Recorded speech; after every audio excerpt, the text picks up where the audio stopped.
Hey YouTube, Spider G back this morning. Good morning to y'all. Hope you're having a good one. I'm having a good one. I'm just starting to sharpen my Asher Knives G10 and M390 Spiro. It's coming out great.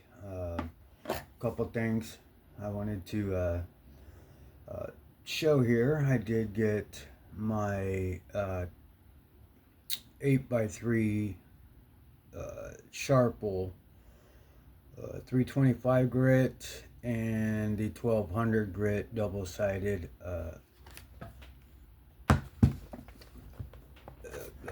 diamond stone that has double-sided. It's a great thing outdoors. 55 recommended this one, and I'm glad I got it.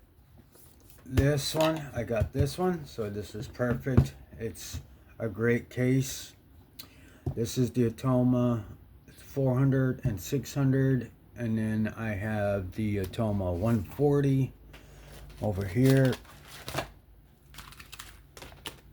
Excuse me.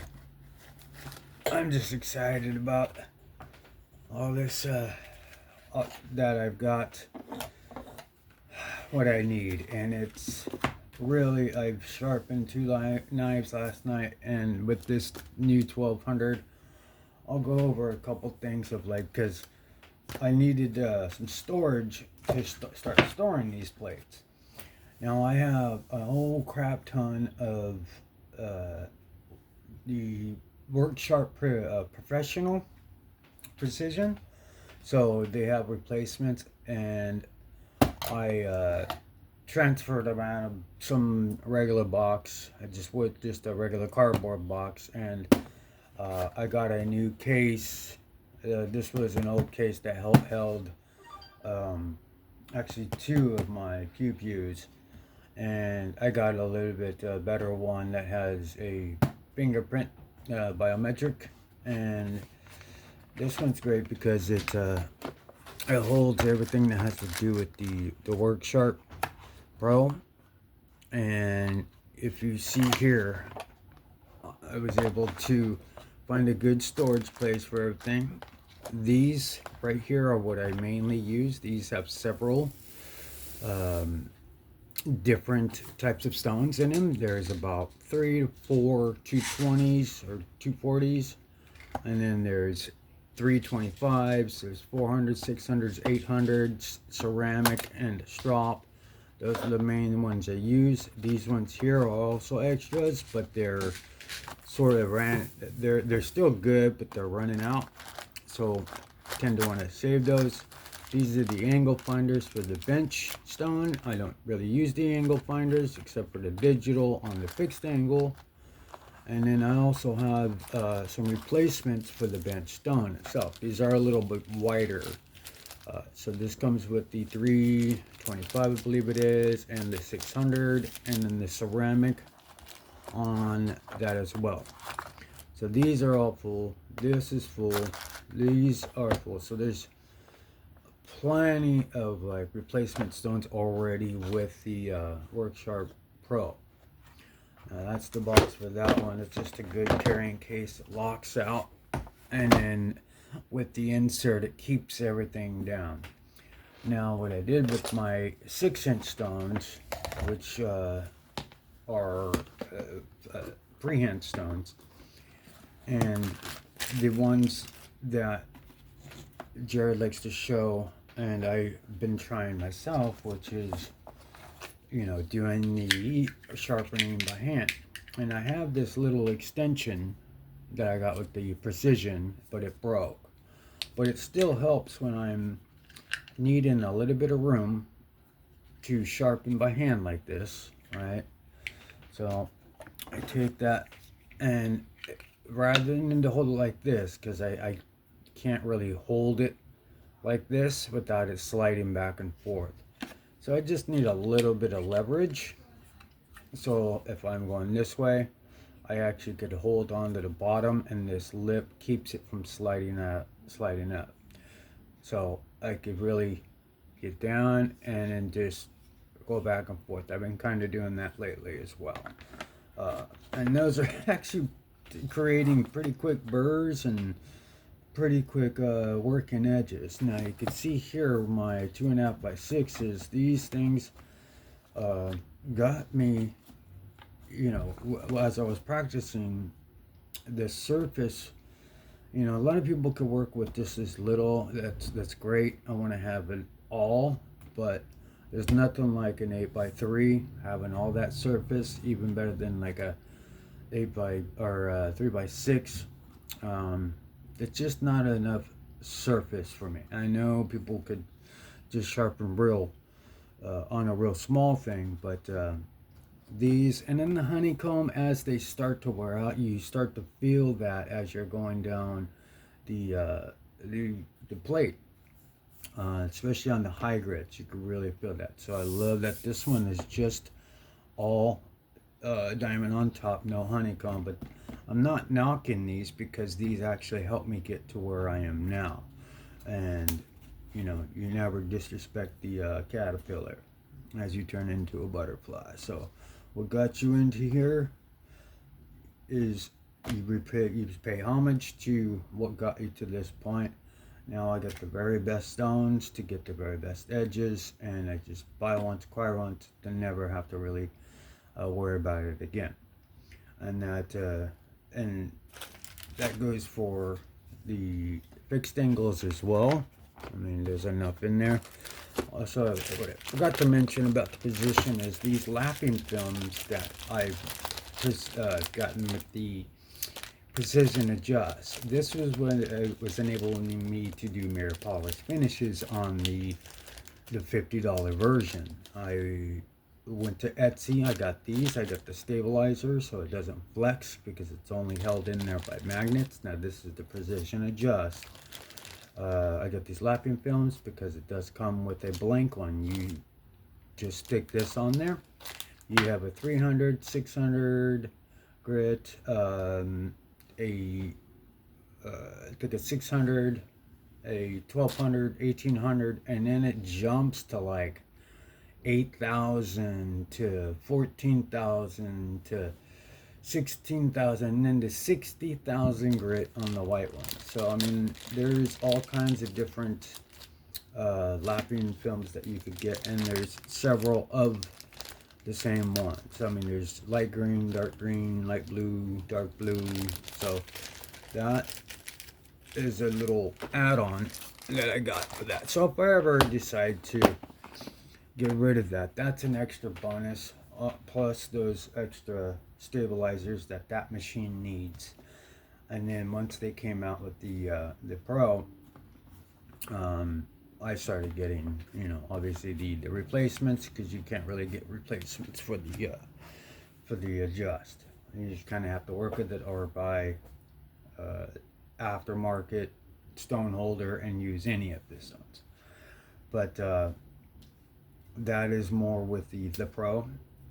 But you can get like these, like I was saying, that if you wanted to put lapping films on, that's how you could use other stones with the original one. But that was just a little spot. I'm into like storage places. I've always kind of lived like that, out of a small area where I keep things, and I don't know, I'm just into like boxes and like old vintage type stuff. But that is the Work Sharp stuff. That includes everything that I use from Work Sharp, and I really like Work Sharp, Sharpple, and Ultra Sharp. And this is just a wet sandpaper that goes. I probably don't even want to put it in there. Yeah. So then I got the Ultra Sharp 2200. This is my finishing stone for now, which is just leaving amazing edges. Of course, we know we got the 140 Atoma, the best of the best, and then the Atoma 600 and 400 right here. That's what I start on. On this one, I wanted to create a whole new bevel. This is one that I sharpened and didn't really do. The bevels were uneven, so I'm in the middle of, I just started sharpening it. So But here's the ultra sharp.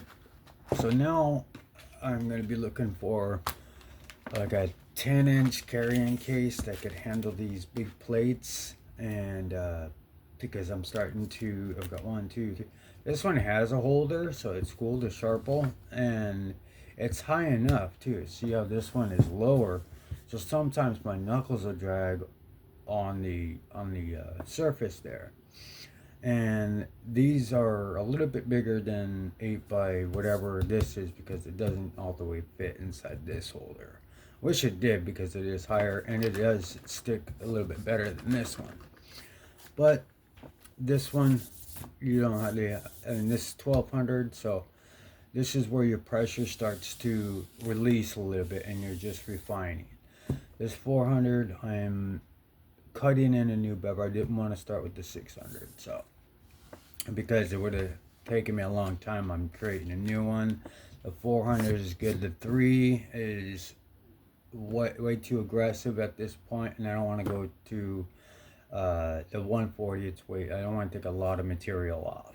It's got a great sharpening. The plunge grind is right there, so if I could just match the, well, not really match, but give it about a 20-degree angle, 19-degree angle, and then let me put these away here. Just wanted to show you that I got those, got the full set, and I'm working on this. Now I wanted to show how aggressive this burr is with this M390 and how the heat treat is. You could show a burr by running cloth around the jagged parts of that burr. Now you could see on this side all those fibrous hairs. Let me pull it back. That's on this side here. There's a full burr, and the burr is a wire that your steel has created as you're going down the stone. It's popping up over on this side, and that's what you're seeing with that fibrous. You see them fibers?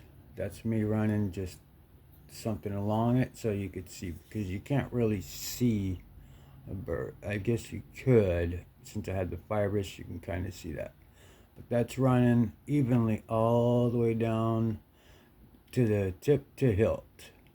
And we turn it around, I was able to get that bevel straight and good.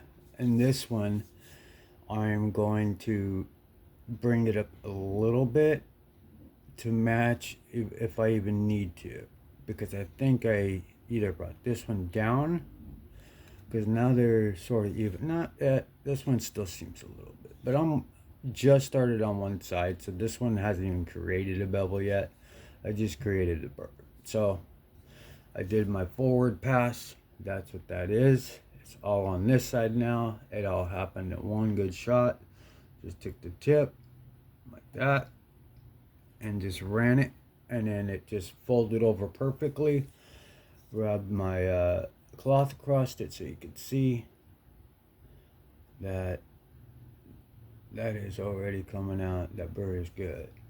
I'm not trying to show the edge. I mean, it's got a decent edge on it, but this is an Asher knife. It's one of my collectibles. So I took my time with this one. I'm going to go ahead and sharpen this, and I will come back when I'm on the 2200, and I'm finishing up on the 2200 because I do my deburring a little different on this one, rather than run it down the spine or the apex of any burr. I just, on the 2200, I just do light passes back and forth. I don't do, if the burr is big, I'll do trailing, but if it's not too much, the risk of micro tear out is so little when it flakes off. So to actually run the blade up, it might actually create scratch, a different scratch pattern. So at that point, I just fatigue it back and forth. This is what Outdoors does. And when it gets to the point where it's pretty much gone, he could then cut paper without even stropping, and I was able to achieve that last night, and I'm going to try and achieve that now. And then once you get done stropping it, it is just amazingly sharp. Once people run it down the ceramic, it could sort of micro bevel. It could leave things on there. It could leave more jaggedness, or you could leave burr on there. And this way, as you just keep going back and forth on that 2200, it is so smooth that you could really tell if there's anything left on it. And as you run your finger up, the smoother, the more you do them passes, the more that's going to come off. You wipe, you take a rag, you wipe the burr off as much as possible, and then once you get to the strops, that will then take care of the rest of the burr. But you should be able to cut right off of that stone, off of the high grit stone, and that's how you know you got a good straight sharp knife. So I'll meet you guys at the 2200, and we'll go from there.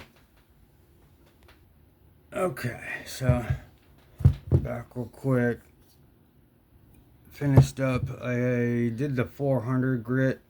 The 600 just wasn't cutting fast enough on this M390, but I was able to match my bevels, match the existing, well, sort of created what was kind of already there, but it's good all the way down. It's modest. Got my tip. It's nice and cloudy. 400 grit edge. I mean, for all intents and purposes, man, this, all I need to do is take this to the strop and it's ready to go. But I'm about to hit the 1200 on this, so you can see this side. It's nice. I'm about to hit it with the 12 because I kept fatiguing it back and forth, back, and then doing forward passes till it really got minimized. And then once it was barely there, I just kind of kept doing this because I want the 1200 to last. So, and this is what I was talking about. That way I can push that one aside, go from 400 to 1200, and I minimize the hell out of that burr, so it's not like I'm going to be digging like crazy. I got to start on this side, and I'll do the first pass here, first couple. I don't want this a long video, but I do want to show. I'm trying to edit as much as I can, but this is how this was done. This got this on the recommendation of Outdoors 55, and it is awesome. The 325 and this 1200, it's perfect.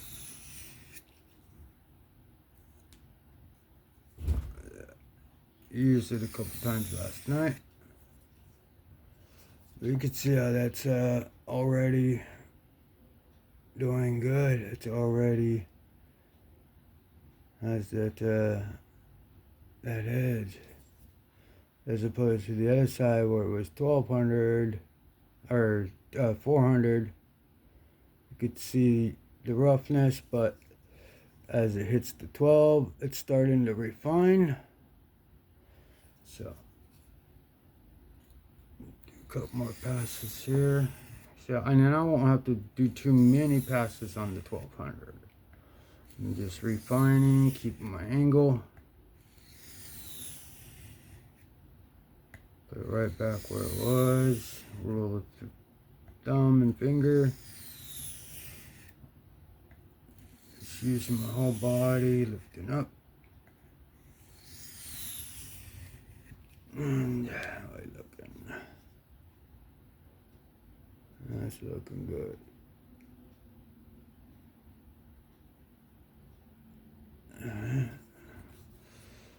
Let's do a couple more passes.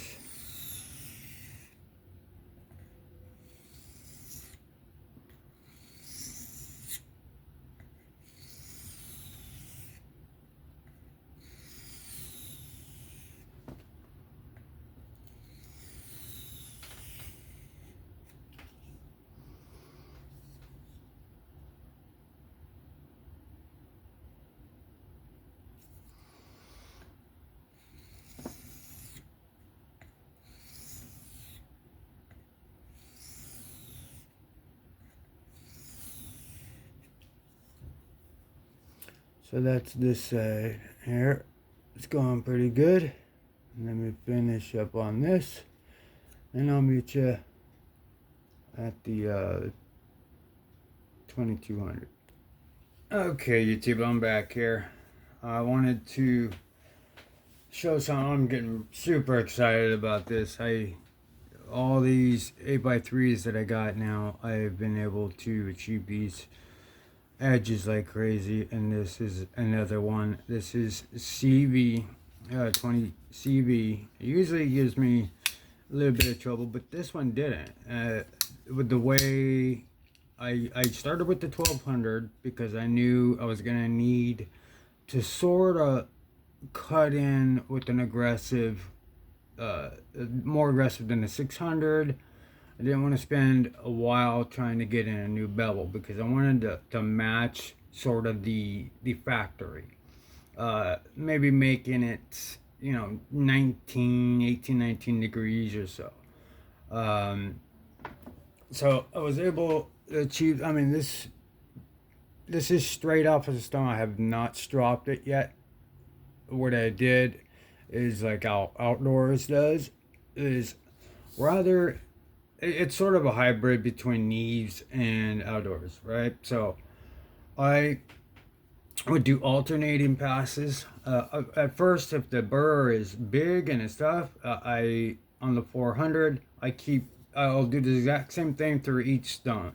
So I'll create the bevel, create this bevel, apex, and then continue to really cut in that flat bevel, alternating hands, alternating passes, and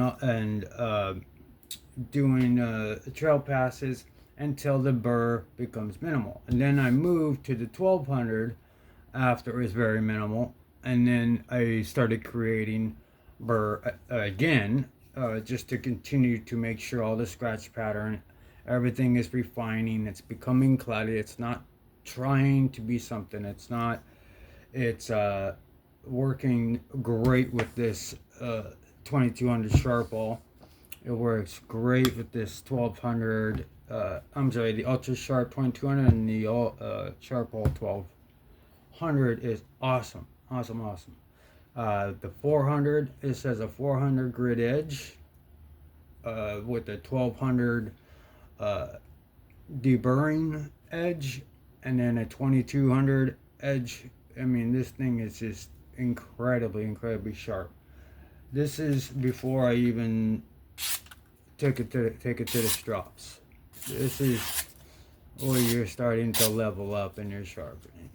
When you're able to come off this stone and not hit a burr, and you're able, it's exactly what I've been shooting for. And Outdoor said something that makes real good sense. It's like, if your practicing does make perfect, but if you're practicing wrong, then practice can't make perfect. It's perfect practice makes perfect, edges. So if you're practicing, make sure you're practicing correctly, so you don't get a muscle memory of the wrong way to do it.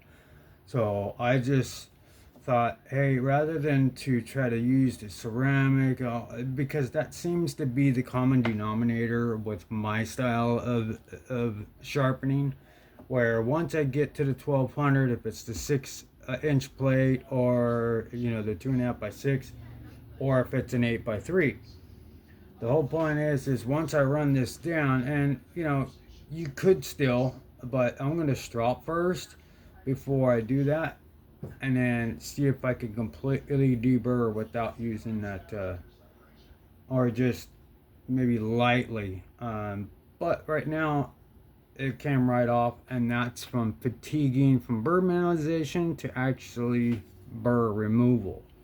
And now is where I go to the strops. I'll start by going to this one here. This I put 1 on this. I'm out of the 4,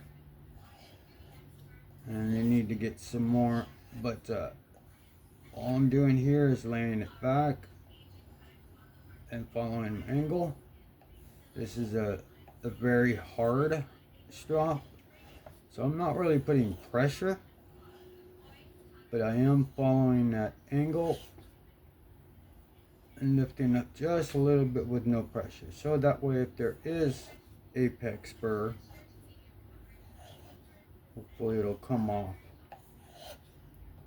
And then come with it, you know, at the very tip of the nose. I know Jared likes to draw the J. I know why he does that, so he doesn't get caught up on the tip if there's anything.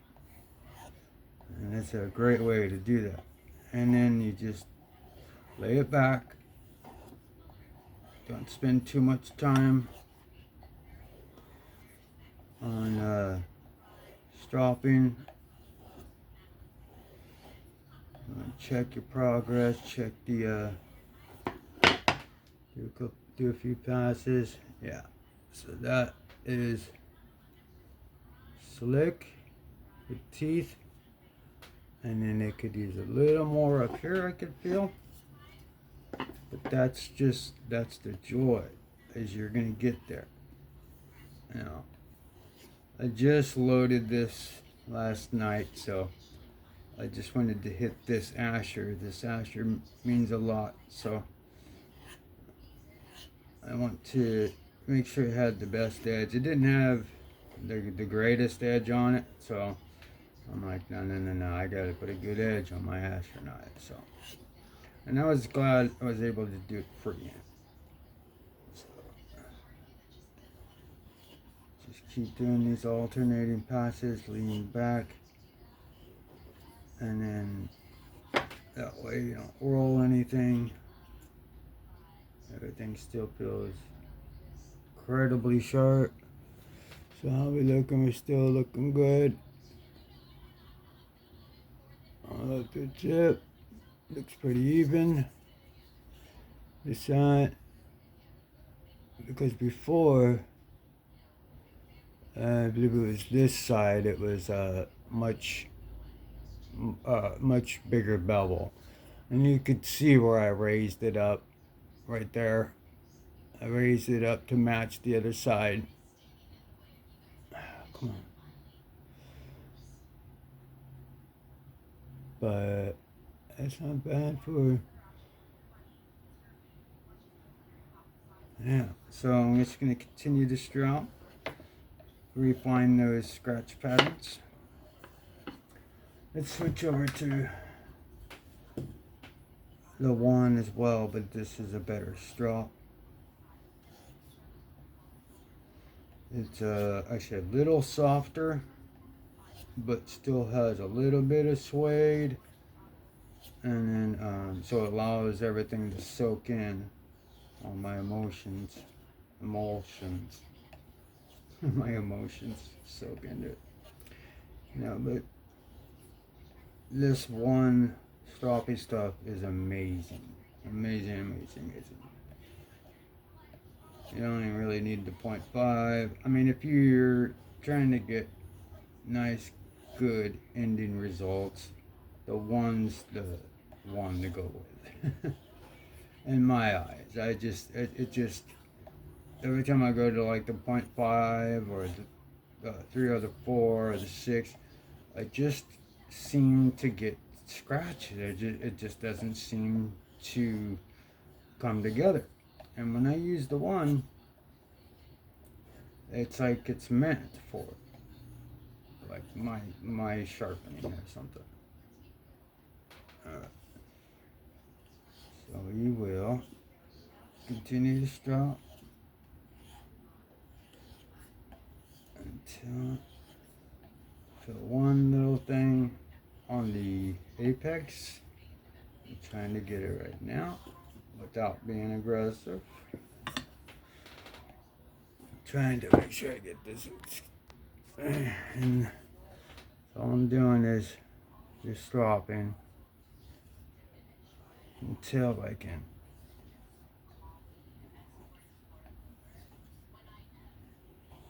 get to the point where we could wrap this up. There's a little burr right there. Let's see if I can't get it with the different.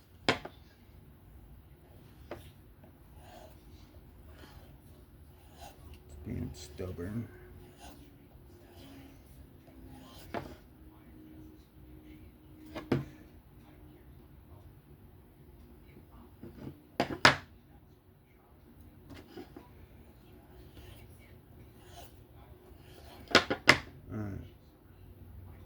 Wait a minute.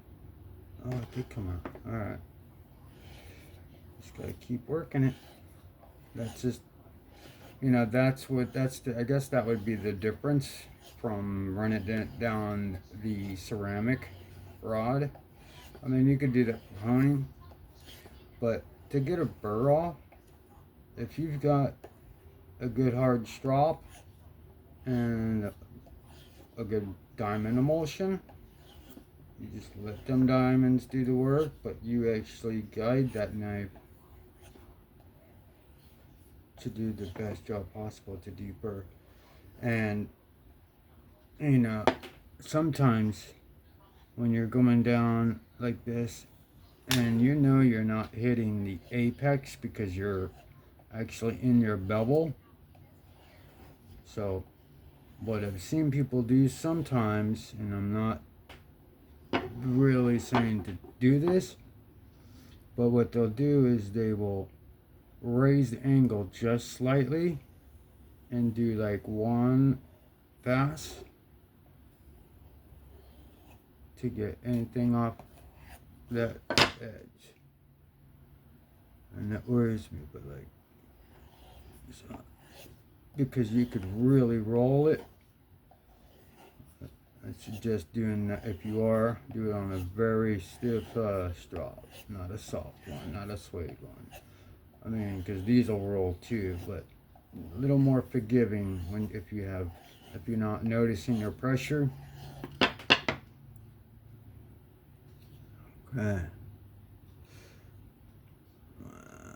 Okay. So let's go back to this one. Now that we got the burr off completely. Alright. It's coming up pretty good. I'm really excited about my results. I'm really excited about the tools that I bought to be able to make it to this level. And then it just, sky's the limit from here, you know, so it's just get better and get better. So that way, if I list something and they get it and they get a nice good edge on it, you know, this will it could actually be an increase in price. But anyway, that's it at the one. That is perfect. Let's go ahead and stop. I'm a perfectionist, so it's hard for me to move on. Okay, here we go. Let's go with the 0.5. This is the last of it, and you can see I got a tiny bit on there. Alright. Nice. This one is an old, very good leather. I think it's actually kangaroo. So it's a really old Upon leather. So it's a really old one, but it's flat, but like it feels like it's not, but it is. And then I was using the 0.5 on the small Sharple 11-in-1, but I'll use that for honing and stuff like that, but I don't need that during sharpening. So the 0.5 is just to really kind of polish and sometimes if I don't like how the 0.5 turns out, I'll put it back on the 1. That's how much I like the 1. Alright, so here are the final results. Excuse the fingers. But very modest bevel, right back to pretty much original. With a 400 grit edge and a 1200, 400, 1200. Ooh, dang.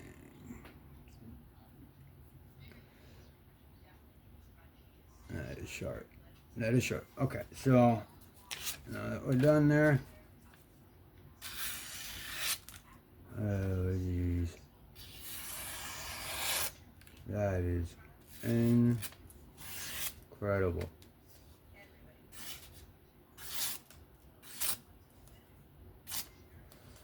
It is insane. Oh, wow. M390, that sharp. Quite, or, oh, I guess same thing. CPM 20 CV. I mean, like the October. And that isn't 20 CV, the Kaiser October. That one gives me trouble. Or it gave me trouble. But it might have been me.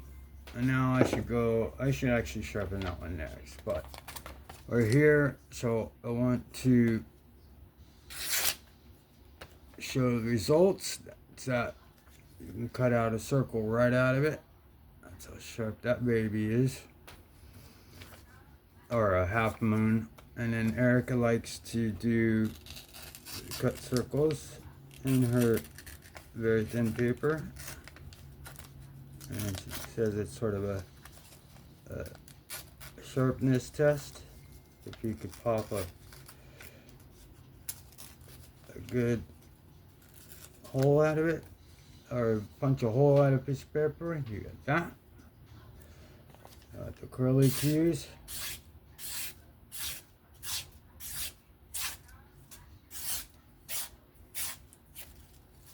So there's that. Let's see if I can do my little trick, or the trick I saw online. But this is a very thin magazine type paper. Let me go ahead and take this to the 0.5 real quick. Just clean off that apex from any other paper. Give me the best chance to be able to pull this trick off. And okay, so let's see if we can't pull this trick off. But there we go. That is a very, very sharp knife. That is where I've come from, practicing correctly, practicing all the time, and finally getting to a stage where I feel pretty confident in sharpening any knife. Freehand. You know. So that was a pretty cool little test, little results on that. I just, it's hard to do a full sharpening on film, because this is already 40 minutes, and if you guys watch this, you're awesome. So it's worth the watch. You could fast forward if you like, but this is a very, very good sharp knife that I did freehand, and very proud of. Showed the sharpness on half moon cutouts, full circle cutouts, cutting down a very thin piece of paper, cutting in two. Here's that final edge. There we go. Very sharp Asher knife, Spiro G10 20 CV. That's gonna do it for me. I'll be back. If you found this interesting, a like, sub, comment, that'd be great. Be safe, have fun. I'll catch y'all in the next one. Peace out, y'all.